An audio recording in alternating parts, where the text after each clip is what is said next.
একটু কি অবাক হয়েছেন কিনা যে বাংলাদেশ 3-0 ব্যবধানে জিতেছে? আমি পার্সোনালি মনে করিনি যে বাংলাদেশ নিরঙ্কুশ ব্যবধানে জিতবে বা এতটা ডমিনেট করে 3টা ম্যাচ জিতবে। আফগানিস্তান এশিয়া কাপে যখন সুপার 4-এ খেলতে পারেনি, সেখান থেকে এই সিরিজে টানা 3টা হার, বাংলাদেশের সাথে শেষ 4 ম্যাচে তারা হেরেছে। এই এশিয়া কাপে খেলতে যাওয়ার আগে ব্যবধানটা 7-5 ছিল হেড টু হেড, এখন সেটা 9-7 হয়ে গেছে। একটু কি অবাক হয়েছেন কিনা? একটু সারপ্রাইজিং তো বটেই, কারণ আসলে আফগানিস্তান টিমটাও না মেন্টালি আমার কাছে মনে হচ্ছে যে তারা একটু ডাউন হয়ে আছে। তো সেই জায়গাটাতেই আসলে বাংলাদেশ সুযোগটা কাজে লাগিয়েছে এবং বাংলাদেশও পারফর্ম করেই আফগানিস্তানকে হারিয়েছে। যেভাবে আসলে ডমিনেট করে বাংলাদেশ জিতেছে প্রতিটা ম্যাচেই, 3টা ম্যাচেই বাংলাদেশ পরে ব্যাট করে জিতেছে, চেইস করে জিতেছে এবং শারজার এই মাঠে খেলাও বেশ ট্রিকি। এক এক সময় এক এক রকমের রেজাল্ট আমরা দেখতে পাই, অনেক সময় লো স্কোরিং ম্যাচ হয়, অনেক সময় হাই স্কোরিং ম্যাচ হয়।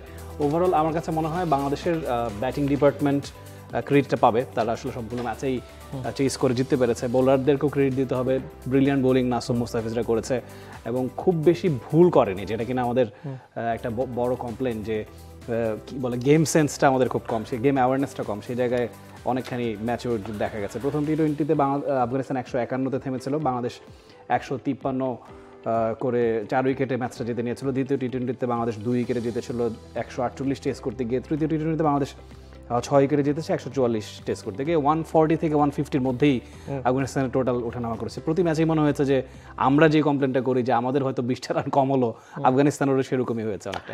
এবং প্রতি ম্যাচেই রানের পরিমাণ কমেছে। প্রথম ম্যাচে 151 তারা ডিফেন্ড করতে পারেনি, সেই ম্যাচে বাংলাদেশ 109 রানের ওপেনিং পার্টনারশিপ পেয়েছিল, এরপর আবার 9 রানের মধ্যে 6 উইকেট চলে গিয়েছিল।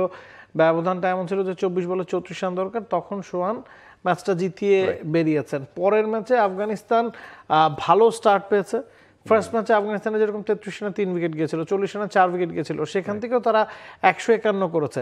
সেকেন্ড ম্যাচে তারা কিন্তু ভালো স্টার্ট পেয়েছে, কখনোই খুব বেশি উইকেট একসাথে হারিয়ে ফেলেনি।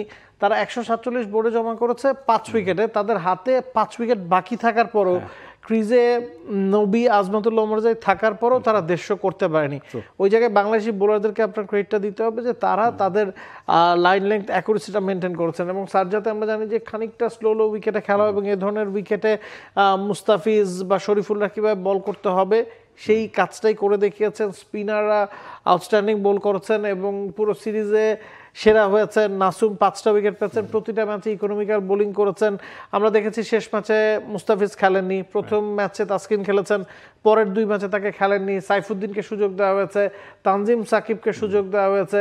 তো সব মিলিয়ে বোলারদের মধ্যেও কিন্তু রোটেশন পদ্ধতিতে বাংলাদেশ খেলিয়েছে। রাশিদ খান যেরকম 3 ম্যাচের 3টাই খেলেছেন, নাসুম 3 ম্যাচের 3টাই খেলেছেন। তবে পেসারদের দিকে যদি আপনি তাকান, আজমাতুল্লাহ ওমরজাই 3 ম্যাচের 3টাই খেলেছেন, তানজিম সাকিব 3 ম্যাচের 3টা খেলেছেন, রিশাদ সবগুলো ম্যাচ খেলেছেন। তবে মুস্তাফিজ, শরীফুল, তাসকিন তাদেরকে কিন্তু বিশ্রাম দিয়ে খেলানো হয়েছে। তো এই জায়গায় বাংলাদেশি বোলাররা, নাসুমের ইকোনমি যদি আপনি দেখেন 5.57, রিশাদ একটু হায়ার ইকোনমিতে বল করেছেন, তবে উইকেট তিনি পেয়েছেন। লেগ স্পিনারদের কাছ থেকে আপনি সেটাই এক্সপেক্ট করবেন যে আপনি যদি একটু খরচীয় হয়ে যান, আপনি যাতে উইকেট এনে দিতে পারেন। তানজিম সাকিব উইকেটের মধ্যে ছিলেন। মুস্তাফিজ এশিয়া কাপের আগে থেকে আমরা দেখছিলাম খুব ভালো ইকোনমিতে বল করে যাচ্ছেন, একের পর এক ম্যাচে তিনি সেই কাজটা করেছেন। সাইফুদ্দিন যেরকম গেল ম্যাচে 3 ওভার বল করেছেন, 15 রানে তার নামের পাশে 3টা উইকেট, শুরুতে উইকেট পেয়েছেন, পরে উইকেট পেয়েছেন। তো বাংলাদেশি বোলাররাই আসলে মেইন কাজটা করেছে। আপনি যখন প্রতিপক্ষকে 3 ম্যাচের 3টাতেই 150 বা 150 নিচে আটকে রাখবেন, তখন কিন্তু আপনি অর্ধেক ম্যাচ ওই জায়গায় জিতে গেছেন। ব্যাটসম্যানরা খুব খারাপ না করলে সেই ম্যাচ আপনার হারার কথা না। অ্যাবসলিউটলি। এবং বাংলাদেশের ব্যাটাররা খুব খারাপ করেননি। এবং আমরা যদি দেখে নেই যে আসলে বাংলাদেশের ব্যাটারদের অবস্থান কোথায়, যেই নামগুলো দেখতে পাবেন সেখানে একটা নাম বাদে টপ 5 রান স্কোরের মধ্যে সবগুলো নামই বাংলাদেশের ব্যাটারদের। তানজিদ তামিম 3 ম্যাচে 86 রান করেছেন, 29-এর কাছাকাছি গড়ে 111 স্ট্রাইক রেট। সাইফ হাসান 41 গড়ে 149 স্ট্রাইক রেটে 82 রান করেছেন, সমান 82 রান রহমানুল্লাহ গুরবাজও করেছেন, 27 গড় 132 স্ট্রাইক রেটে। পারভেজ হোসেন ইমন 3 ম্যাচে 70 করেছেন, 23 গড়ে 120 স্ট্রাইক রেট। নুরুল হাসান সোহান 3 ম্যাচের একবারও তাকে আউট হতে হয়নি, 3বারই ব্যাট করেছেন, নট আউট ছিলেন, ইনিংস শেষ করে এসেছেন, 64 তার রান, 148 স্ট্রাইক রেট। ইমপ্রেসিভ নিশ্চয়ই। আমাদের আসলে এই স্ট্রাইক রেটে ব্যাট করতে বাংলাদেশের ব্যাটারদের খুব বেশি দেখা যায় না। সোহানকে এই সিরিজটা অনেক বেশি কনফিডেন্স এনে দেবে সামনের দিনগুলোতে। 3টা ম্যাচের 3টাতেই তিনি যেহেতু এক প্রান্তে অপরাজিত থেকে খেলা শেষ করে এসেছেন, এটা আপনাকে সামনে অনেক বেশি ইন্সপায়ার করবে। এবং আমরা কিন্তু হৃদয়কে সিরিজে মিস করেছি, তিনি জ্বরের কারণে প্রথম দুটো ম্যাচে ছিলেন না, যেহেতু ব্যাক টু ব্যাক দিনে খেলা ছিল। তৃতীয় ম্যাচে বাংলাদেশ ওই জায়গার বদল আনতে চায়নি, লিটনকে আমরা মিস করেছি। তো আমাদের দুজন কি ব্যাটসম্যান কিন্তু এই সিরিজে ছিলেন না যারা সুযোগ পেয়েছেন।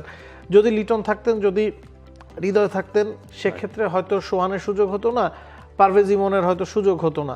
তো তারা যে সুযোগ পেয়েছেন তারাও কিন্তু সেটা দু হাতে গ্র্যাব করেছেন, এটাই আসলে দরকার।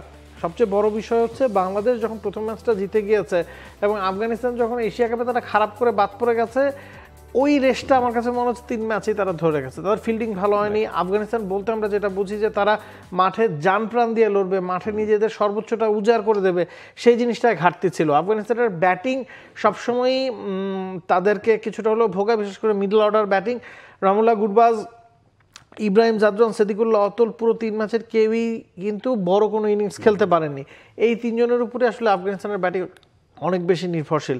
মাঝখানে আমরা দেখেছি তারফদারকে খেলানো হয়েছে, ইসাককে খেলানো হয়েছে, দারবিশ রাসুলি খেলেছেন, কেউই আসলে খুব ভালো করতে পারেননি। নাবি, ওমর আজাইরা আসলে ফিনিশার। তো মিডল অর্ডারে ঘাটতি তাদের চোখে পড়েছে। তার চেয়েও বড় কথা, আফগানিস্তানের মূল শক্তিমত্তা হচ্ছে তাদের স্পিন।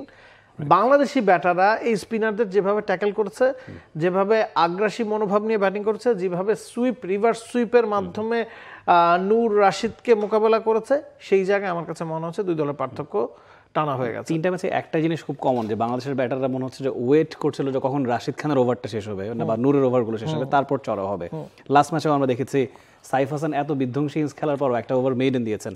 তো এই ব্যাপারটা কি আফগানিস্তানের জন্য আসলে বুমেরাঙ্গি হয়ে দাঁড়ালো ওভারটা কিন্তু সাইফের ম্যাচুরিটি প্রমাণ দেয়। আপনি যখন 36 বলে 35 রান লাগবে, আপনি জানেন রাশিদ খানের শেষ ওভার এবং এর আগেই মাত্র ব্যাক টু ব্যাক 2টা উইকেট গেছে, নূর এই ম্যাচটায় খেলছেন না। আপনি জানেন যে এখন যদি 6টা বল ডটও যায়, আপনার 30 বলে 35 রান লাগবে এবং তিনি উইকেটে সেট। তার ওই আত্মবিশ্বাসটা ছিল যে না, এই ওভারটা যদি আমি পার করে দিতে পারি, আমি যদি অপর প্রান্তে সোহানকে স্ট্রাইক না দিই বা তিনি যদি আউট না হন, বা তিনি যে ডেড ব্যাটে খেলেছেন 6টা বল তা কিন্তু না, 3টা বল তিনি ডেড ব্যাটে খেলছেন, 3টা বলে সিঙ্গেল নেওয়ার চেষ্টা করছেন, গ্যাপে পড়েনি, সে কারণেই আসলে রান আসেনি। পরের ওভারে কিন্তু ব্যাক টু ব্যাক 2টা 6 তিনি হাঁকিয়েছেন। তো ওই জায়গায় তার ম্যাচুরিটির প্রমাণটা পাওয়া গেছে যে না, এই ওভারটা আমি ছেড়ে দিলে T20 ম্যাচে আমি একটা মেইডেন দিলে আমি ম্যাচ জিততে পারি। এটা আসলে প্রবল আত্মবিশ্বাসের ফল। For more updates, subscribe to our YouTube channel and click on the bell icon. Follow us on Facebook and Instagram. Download T-Sports app to enjoy exciting games and highlights. Visit tsports.com.